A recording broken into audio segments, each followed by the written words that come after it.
Hello everyone. हमारी 3 app है। Bhushan science plus पहली ऐप जिसमें हम मेडिकल, फार्मेसी और नर्सिंग के video lecture study material provide करते हैं। दूसरी हमारी ऐप है भूषण साइंस नीट, जिसमें हम NEET related video lectures, live classes और स्टडी मटेरियल प्रोवाइड करते हैं। और तीसरी हमारी ऐप है भूषण साइंस एग्जाम, जिसमें हम वेरियस एग्जाम्स की टेस्ट सीरीज प्रोवाइड करते हैं, including your pharmacy, nursing, medical, government, non government, each and every exam. Thank you. आज जो टॉपिक हम कवर करने वाले हैं वो है स्टेबिलिटी ऑफ एल्कीन। तो स्टेबिलिटी, एल्कीन को जो स्टेबिलिटी है वो हम हाइपर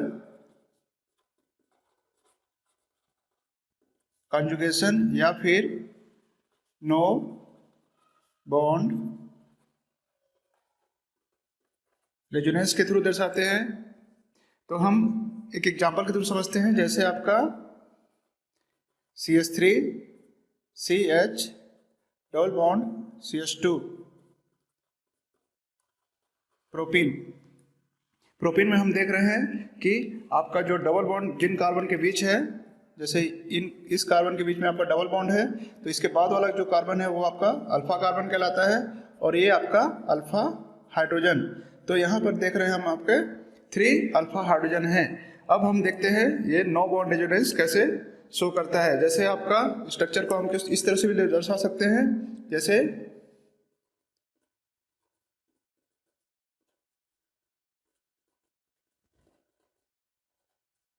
तो ये इसमें आपका जो ये CH के बीच में 2 बॉन्डेड इलेक्ट्रॉन हैं वो इसमें इस तरफ ट्रांसफर होंगे, जिससे यहाँ पर डबल बॉन्ड आ जाएगा, जिसके कारण यहाँ कि जो डबल बॉन्ड पाई इलेक्ट्रॉन है वो इस कार्बन में चला जाएगा। तो जो स्ट्रक्चर बनेगा आपका रेजोनेटिंग स्ट्रक्चर वो कुछ इस तरह से बनेगा।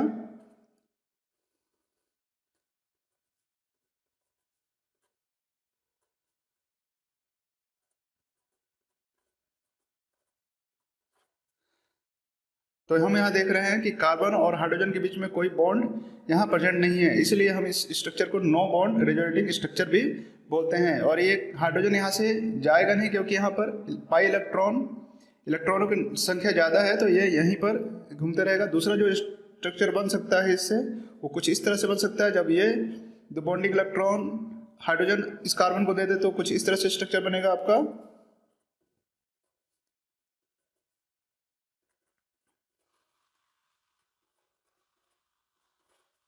तो ये स्ट्रक्चर बना दूसरा, और इसके बाद ये तीसरा हाइड्रोजन जो है वो भी इस तरह से कुछ स्ट्रक्चर बना सकता है। तो इससे जो स्ट्रक्चर बनेगा वो कुछ इस तरह से बनेगा आपका।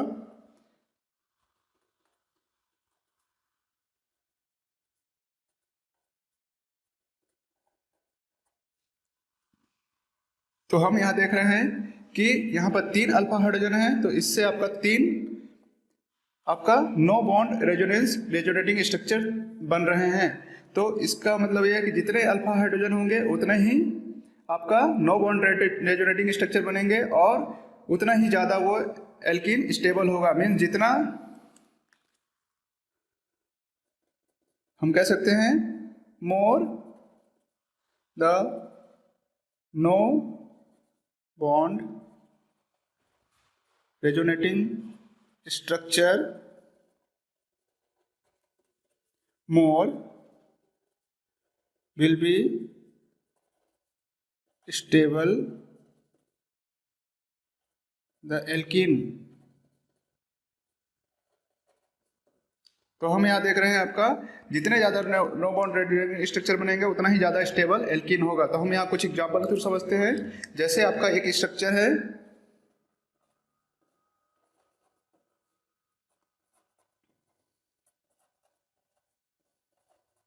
ये पहला स्ट्रक्चर हो गया। दूसरा स्ट्रक्चर जिसमें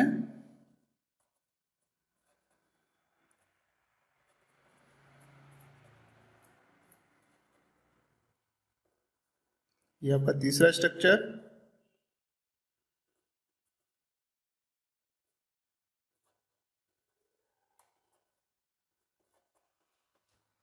और आपका ये चौथा स्ट्रक्चर,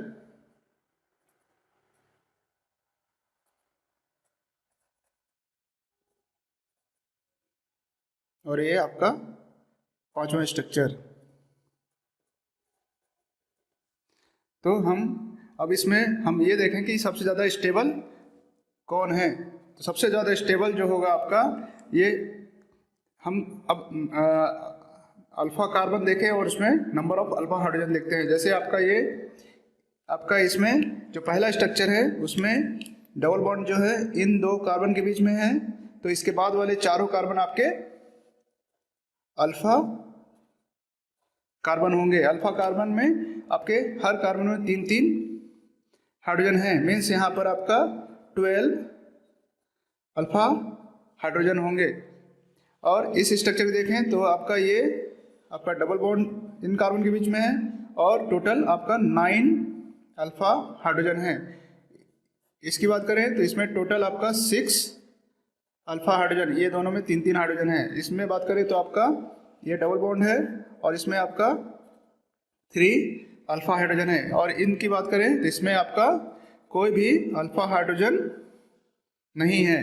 तो स्टेबिलिटी की बात करें तो हमने जैसे लिखा कि जितने ज़्यादा रेजोनेटिंग स्ट्रक्चर बनेंगे, नो बॉन्ड रेजोनेटिंग स्ट्रक्चर बनेंगे, उतना ही ज़्यादा स्टेबल आपका एल्कीन होगा। तो जितने वो डिपेंड करता है नो बॉन्ड रेजोनेटिंग स्ट्रक्चर कि उसमें कितने अल्फा हाइड्रोजन है। जैसे पहले केस में देखा 3 अल्फा हाइड्रोजन थे इसमें, तो 3 रेजोनेटिंग स्ट्रक्चर बन रहे थे। तो यहाँ पर हम देखें 12 अल्फा हाइड्रोजन है, तो इसमें total 12 no bond resonating structure बनेंगे। इसमें 9 बॉन्ड रेजोनेटिंग स्ट्रक्चर बनेंगे, इसमें 6 और इसमें 3 और इसमें 1 भी नहीं, क्योंकि इसमें कोई भी अल्फा कार्बन प्रेजेंट नहीं है, ना ही अल्फा हाइड्रोजन प्रेजेंट है। तो सबसे ज़्यादा स्टेबल जो होगा इन स्ट्रक्चर में, सबसे ज़्यादा स्टेबल आपका ये होगा, क्योंकि इसमें 12 रेजोनेटिंग स्ट्रक्चर बनेंगे।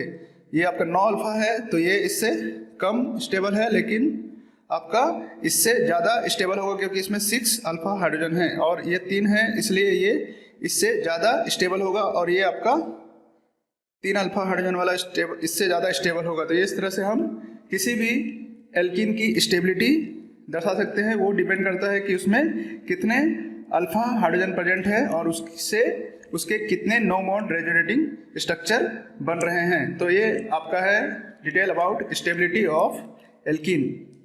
Thank you.